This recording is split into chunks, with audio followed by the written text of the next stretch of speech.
Fala galera, como vocês estão? Bom, começando mais um vídeo aqui no canal e hoje eu quero comentar sobre essa triste história que essa corredora passou na Maratona do Rio. Pra gente comentar um pouquinho disso, a gente tem que entender o contexto. Pelo que eu entendi, ela é uma corredora ainda, nível amadora, mas ela falou aqui: e eu que fui comprar minhas fotos na Maratona do Rio e saí literalmente cagado em todas as fotos. Bom, vamos assistir.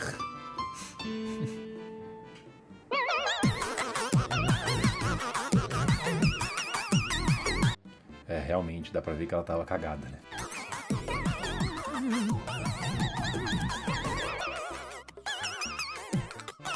Olha lá, pelo menos terminou feliz. Eu vi até um comentário: escapou fedendo. Ela está cagando e andando, ou cagando e correndo.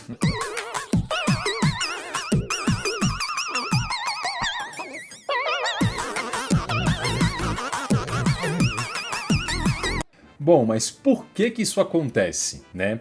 De antemão, eu acho importante, antes de explicar tudo isso pra vocês, a gente escutar um relato que ela trouxe, que se eu não me engano até o portal G1 postou aqui, ó. Corredora piauiense viraliza ao publicar episódio de diarreia durante a Maratona do Rio de Janeiro. Tentei segurar por muito tempo. Muito ansiosa, muito mesmo antes de vir, né? Porque eu tinha uma meta um pouco ousada, que era bater o meu recorde pessoal. Na minha última maratona, ano passado eu fiz para 3 horas e 43, para essa eu queria baixar meu tempo. E isso requer colocar muito mais força do que eu já estou acostumada, né? Então assim, eu treinei o meu... Ou seja, ela tinha o objetivo pessoal de abaixar esse tempo, né? O corpo, treinei o meu intestino para receber a quantidade de géis que ele ia receber. Mas o que acontece é que além da quantidade de géis, eu também ingeri muita água no dia, para não desidratar. E teve o fator da ansiedade que intensificou tudo. Então assim, misturou gel, ansiedade, a prova em si, né? Muitas pessoas ali torcendo, vibrando pela gente, faz a gente ficar mais ansioso, mais nervoso. E o que aconteceu é que eu parei. Mas bom, sem mais delongas, vamos aqui à parte teórica. Por que isso aconteceu? Por que isso parece bizarro pro leigo, quem tá vendo de fora e coisa do tipo? Bom, primeiro ponto é que o seguinte, isso no caso dela, bem provavelmente não foi um sinal de falta de preparo ou algo absurdo. Isso porque quando a gente pensa em corridas muito longas, atividades de endurance muito longo, isso é relativamente normal. Mas normal do sentido de não que a gente tem que normalizar, que todo atleta vai passar por isso ou coisa desse tipo. É normal de que isso acontece com uma certa frequência. E a gente tem alguns mecanismos para explicar isso para vocês. O primeiro deles é desse trabalho aqui, que é um tanto quanto interessante. Bom, quando a gente pensa numa atividade muito intensa, prolongada, tipo uma maratona, igual ela estava fazendo ali nesse caso, o corpo faz o quê? Cara, a gente precisa de sangue. E ele começa a distribuir sangue, redistribuir nesse caso, igual vocês estão vendo aqui, esse sangue para outras questões que são um tanto quanto mais importantes, né? Como, por exemplo, os músculos que estão ativos naquele momento, a questão do sistema cardiopulmonar, tá? A própria pele, pensando nesse caso na demanda de oxigênio, de nutrientes, na troca de calor. Ou seja, isso faz com que a gente tenha uma menor chegada de sangue nesse intestino. Obviamente, quando o intestino recebe menos sangue, ele acaba ali sofrendo um pouco. Você aumenta a permeabilidade intestinal desse intestino, você favorece cólicas, você favorece essa urgência evacuatória, ou seja, uma vontade louca de cagar, diarreia, por exemplo. Inclusive, em casos um tanto quanto mais extremos, a gente pode ver se aconteceu com ela, que é essa perda de controle fecal. Isso realmente acontece em atividades desse tipo, em maratonas. Isso não é algo incomum. O segundo fator também, que vale a pena ser enaltecido, é o que a gente encontra nesse trabalho, onde nesse caso, quando a gente pensa em sintomas gastrointestinais, em corredores de longa distância, ciclistas ou triatletas, eles falam um pouquinho sobre a prevalência, sobre a etiologia, e algo legal é que o seguinte, diferente, por exemplo, de uma bike, a corrida, ela gera um pouco mais de impacto. Eu corro ali, obviamente eu não corro maratona, eu corro 5, 10 km, eu sou um corredor ali por hobby, né? Mas enfim, você vai gerando impactos no solo. E esse impacto de forma repetitiva acaba gerando uma certa vibração no seu corpo e também chacoalha meio que as suas vísceras. E esse chacoalhar das vísceras pode, nesse caso, estimular essa motilidade intestinal e essa urgência para você cagar. Por isso que nesse caso, por exemplo, a gente pode ver aqui que nos corredores eles experienciavam uma maior prevalência de problemas nessa parte inferior do trato gastrointestinal, ou seja, uma maior frequência de problemas intestinais em corredores, ou até mesmo triatletas durante a corrida. Isso é algo legal, a gente pode ver que tem essa maior prevalência nesses corredores. Mas não tem somente isso, a gente tem um outro fator também bem importante, que é a questão nutricional, onde nesse caso, quando a gente pensa na nutrição, assim como você tem que treinar para maratona, para você conseguir correr 10, 15, 20, 40 quilômetros, você também tem que treinar o seu intestino, tá? O seu intestino é muito bem treinável nesse caso. E isso serve para ele conseguir absorver mais carboidratos. E para treinar esse intestino, a gente realmente tem algumas questões um tanto quanto específicas. Esse trabalho do Asker traz algumas coisas bem legais pra gente. Por exemplo, eu vou pegar aqui o seguinte, o nosso intestino, ele tem transportadores, o SGLT1, que vai transportar, nesse caso, glicose e a galactose, tá?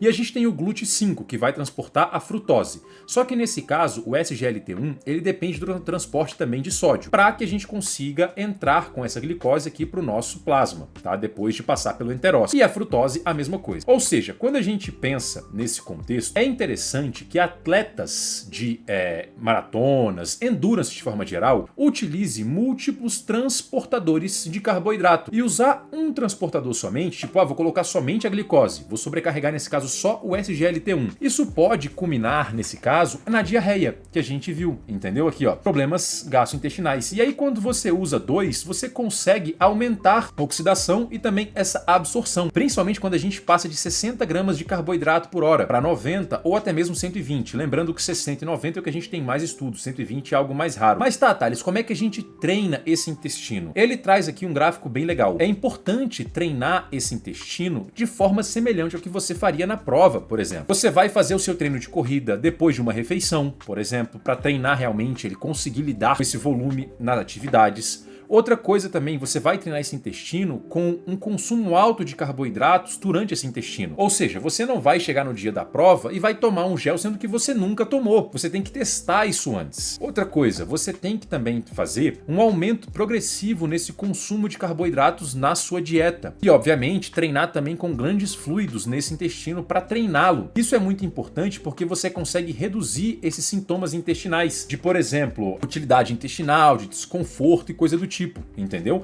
Aumentando então a capacidade absortiva de carboidrato por parte daqueles transportadores que a gente viu ontem, reduzindo então esses sintomas e aumentando a performance. Mas aí você pode falar assim, beleza, Thales, mas qual que é a prevalência? Isso é algo que realmente acontece? Antes de falar a prevalência, eu vou te mostrar aqui alguns casos, um tanto quanto comuns, que o público leigo, até mesmo o público geral, acaba não conhecendo. O primeiro deles, e um dos mais famosos, foi a Paula Radcliffe, a maratona de Londres de 2005. Vejam aqui comigo, ela tá correndo, ó, ela para no meio da maratona, tira as calças ali e evacua. Olha lá ela evacuando, tá vendo? Saindo aqui, ó. Então, assim, realmente é algo que acontece, principalmente em atletas de elite, tá? E não só isso, aqui tem uma outra atleta também, ó. Olha o que ela fala.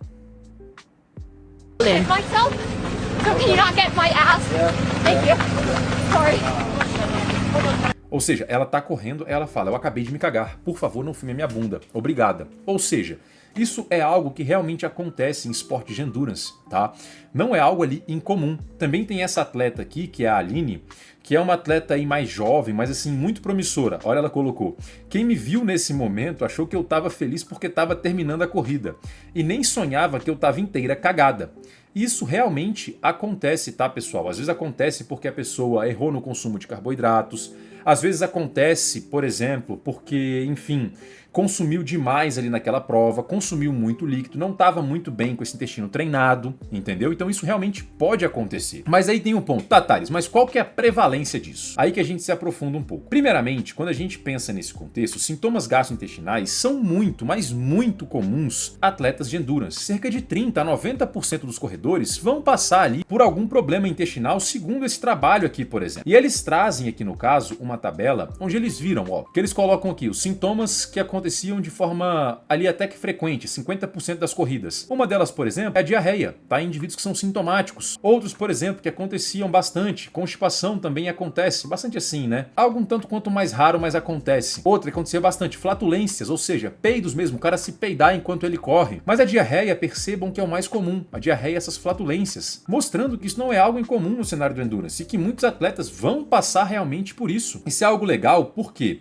um outro trabalho, por exemplo, traz pra gente aqui nesse caso, corredores que estão tendo diarreia ali durante a corrida. Isso aqui é legal porque durante a corrida, alguns corredores trabalham tanto quanto antigo, mas ele traz cerca de 13 corredores, 12% deles experienciaram uma incontinência fecal durante a corrida. Ou seja, os caras realmente se cagaram enquanto estavam correndo. Sendo assim, isso não é algo incomum no cenário do Endurance. E a gente tem alguns fatores de risco quando a gente pensa nesse cenário, como por exemplo, intensidade muito alta, prova que é muito longa, ou seja, duração muito longa, um calor, desidratação, essa baixa aptidão a esse consumo de carboidratos. E como eu falei para vocês, a gente tem estratégias para tentar otimizar tudo isso. Essa revisão aqui traz algumas estratégias bem interessantes, tá? Pensando nesse contexto. Ou seja, eu vou trazer aqui algumas questões práticas que vocês podem trabalhar pensando se você é um corredor ou enfim, se você tem um paciente nesse sentido, tá? A primeira coisa que eu sempre acho interessante, que os trabalhos sempre trazem nesse caso, é o seguinte, cara, infelizmente ou felizmente, a gente tem que fazer uma dieta baixa em FoodMap. Então assim, no dia anterior, né, ou até mesmo no café da manhã, você vai usar alimentos que você já testou, ou seja, um arroz, um pão, uma fruta, sei lá, uma banana, geleia, mel, ou seja, carboidratos que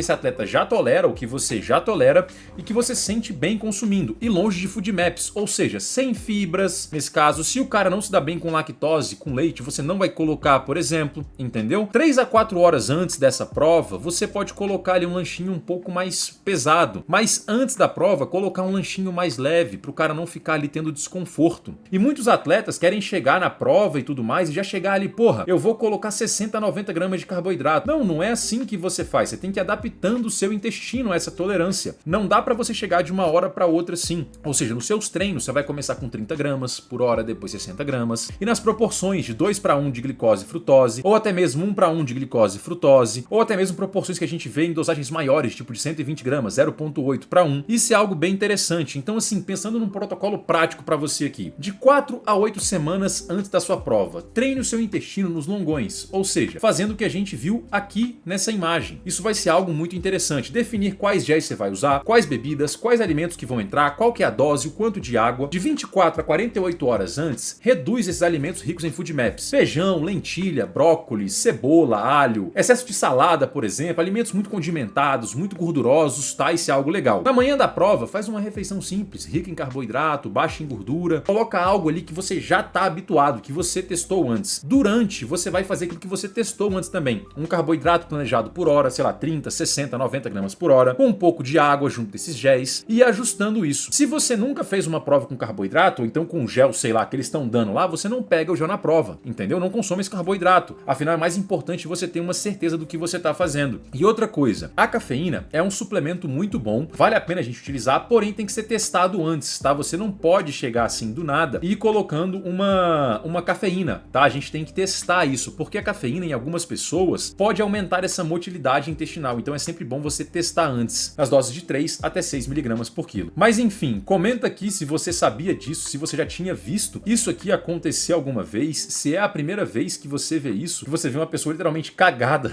numa prova de corrida, mas enfim, né? Se você gostou desse vídeo, deixa um like, deixa um comentário, compartilha com um amigo que não conhecia isso. E é isso, um abração e até o próximo vídeo.